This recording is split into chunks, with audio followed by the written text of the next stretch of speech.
এই ড্রেসটা এক্ষুনি আসলো, আমি তো গণেশ পুজোতে পরবো। যেরকম ফটো দিয়েছিল এক্স্যাক্ট সেরকমই এসছে। মিশো দিয়ে সবসময় কিন্তু খারাপ প্রোডাক্ট আসে না। তোমরা দেখতে চাও কিনা কমেন্ট করে। এর আগের ভিডিওটা দেখলেই তোমরা জানতে পারবে।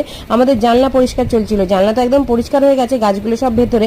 এরই মধ্যে চলে আসলো আমার মাসি কত কিছু নিয়ে। দেখো, মাসি জমিতে চাষ করে ঝিঙে, তারপরে এই যে বোম্বাই লঙ্কা। আমার শাশুড়িমার হাতে যেই বোম্বাই লঙ্কার পোটলাটা দিল, আমার শাশুড়িমার হাসি দেখো, সব দাঁতগুলো বেরিয়েছে। আচ্ছা, তোমরা কারা বোম্বাই লঙ্কা চেনো কমেন্ট করো তো। এই দেখো বোম্বাই লঙ্কা, যেরকম গন্ধ সেরকম ঝাল, আর দেখতেও দেখো। আর এখানে না কোথাও বিক্রিও হয় না, আমার মাসি জমিতে চাষ করে ওখান থেকেই দিয়ে যায়। দেখো কতগুলো গাছে জমির ঝিঙে দিয়ে গেছে, আর এদিকে চাল কুমড়ো এনেছিল, ওটা দিদাকে আর কি দেবে বলে, আর আমার জন্য রান্না করে এনেছে লতি দিয়ে চিংড়ি সোয়াবিন। আর আমি দুপুরে ভালো হয়েছে ভাত খাইনি, মাসির এই তরকারিগুলো দিয়ে ভাত খেয়েছি। লতি চিংড়ি আমার তো দারুণ লাগে, আর এইটার মধ্যে দিয়ে না একটা স্মোকি একটা ফ্লেভার আসছিল, বা কাঠের জালে করার, আমার তো দারুণ লেগেছে। তোমাদের কাদের চিংড়ি দিয়ে লতি ভালো লাগে আর সোয়াবিনের তরকারি, অবশ্যই তাড়াতাড়ি কমেন্ট করে জানিও।